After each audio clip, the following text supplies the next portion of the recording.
What's up, guys? It's me, the AO Lee Double X Prince, and look what I got here, my cap and gown. Yes, I am ready to graduate sooner rather than later. Actually, it's tomorrow, but I'm not here to talk about that. I'll talk about that in a separate video. Holy shit, we got some shit to talk about. And now, Dominion 6.11, I saw most of the show. I got to the point that New Japan Pro Wrestling shows, if you actually skip the first hour, they're actually not that bad of shows because I don't know why, but me personally, I'm tired of seeing tag team 6-man tag matches when they all feel the same. When you get to the big main events, that's when you get to the good shit.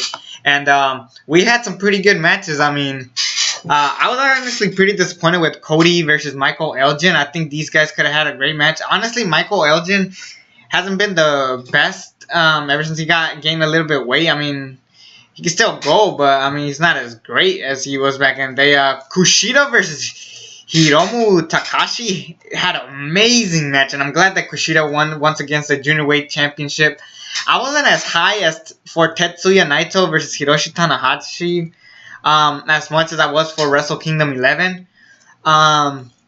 But I gotta say that that was still a good match. I'm pretty shocked that Hiroshi Tanahashi is once again your Intercontinental Champion. I wonder where this goes. I'm pretty sure more rematches down the road. Minoru Suzuki and Hiroki Goto was kind of so take it or leave it. But that's not what I'm here to talk about. The main thing I really want to talk about is Kazuchika Okada versus Kenny Omega 2, the rematch. Now, the first one was amazing. One of the best matches I saw all year. Maybe the best match of the year in my idea. But, holy shit, this was an even better, well done story match. I don't think the match was as better than Wrestle Kingdom 11. But I like the story that they pulled in here. That Kenny Omega and Kazuchika Okada were fighting, saying that, no, I need to be the champion. This is the perfect way to build Kenny Omega as the underdog, because it makes perfect sense. Because he is, I mean, before AJ Styles and Finn Balor left, they kind of just gave the spot to Kenny Omega, and ever since, Kenny Omega's been the hottest talent going on today. I mean, honestly, I couldn't imagine that anymore. But it's brilliant because the more we wait for Kenny Omega to become your IWGP champion, the more we want it. And I like the story that they told here. My only little problem with the match is that, yeah, it was long. And I'm not the biggest fan of time limit draws. Matches ended with a time limit draw. Now, I get it. These guys have been fighting for an hour. I have to sit through it, the whole thing, Damn, the hour flew fast. I mean, to be honest, the hour goes fast. That's how great this match was. But again, it wasn't as great as the first one because the first one was just a spectacle. The early beginning is holy shit.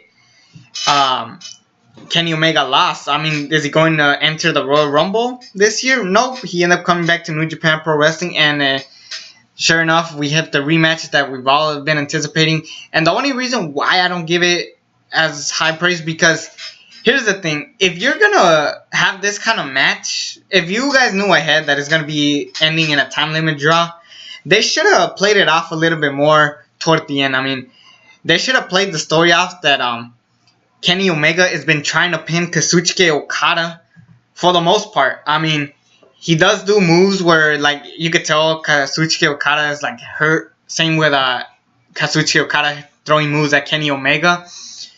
And, yeah, I really enjoyed that part of the story of holy shit, these guys are two great talents. But if you don't go for the pinfall, I can't really believe that you are really trying to go for that IWGP Championship.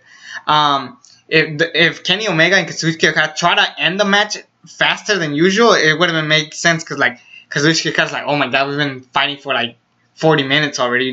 I'm gonna try to end the match, and Kenny Omega kicks out. If they played off that, then this would have easily been the best, a much better match. But as far as the story goes, I'm really excited for it. Now let's talk about the big conspiracy about this match.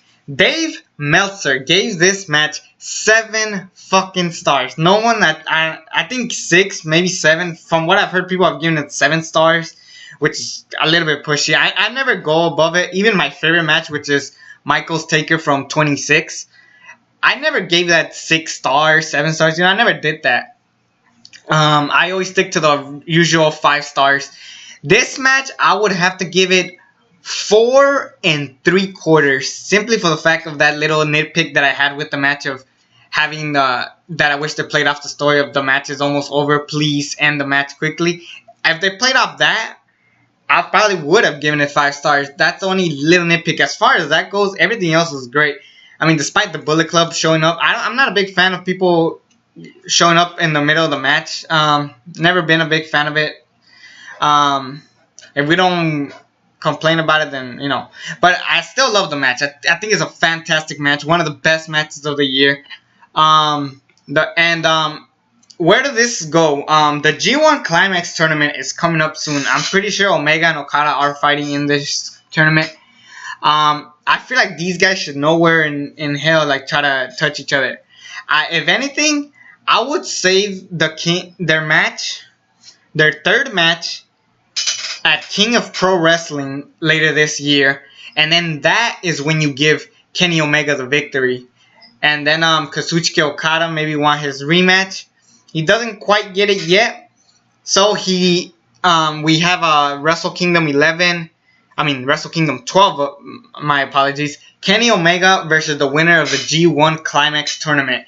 And who would I give the G1 Climax tournament win to? Tetsuya Naito. For months, people have said that ever since Nakamura and Styles left, Naito and Omega have been basically filling up those spots.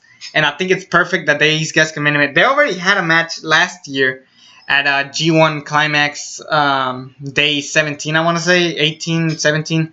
And they were amazing. Kenny Omega is already beating him. And then Tetsuya Naito could play the story of, I need to beat you. Plus, it makes sense since Hiroshi Tanahashi just took the Intercontinental Championship from Tetsuya Naito. I think that's the perfect story. And then maybe at the New Beginning shows or Dominion or whenever you have a really big match, then you have Kazuchika Okada get his rematch. I think it's perfectly. That's personally how I would book stuff. If you guys know me, know that I book stuff all the time. So there's that. But yeah, I wouldn't call this a 7-star, 6-star match. It's a great match. It's a great storytelling match, which is something that WWE has yet to give. We give shit to the indie shows like ROH, Japan, PWG, those shows. We give them crap for not telling a good story, and this one told a good story. Same thing with a match between Will Ospreay and Ricochet earlier this year, part of the New Japan Cup.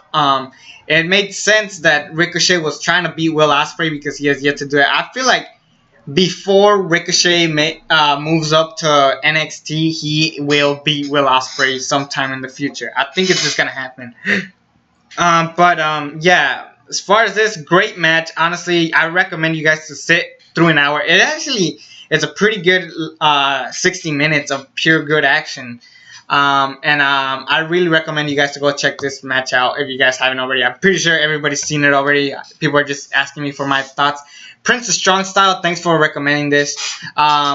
Thanks for helping me keep up with New Japan, because sometimes it's hard to keep up with New Japan. It's already hard enough to keep up with WWE, NXT, Lucha Underground. But Prince of Strong Style is the guy who definitely will keep you up in contact when it comes to New Japan Pro Wrestling. So link down to the Prince of Strong Style V2 channel.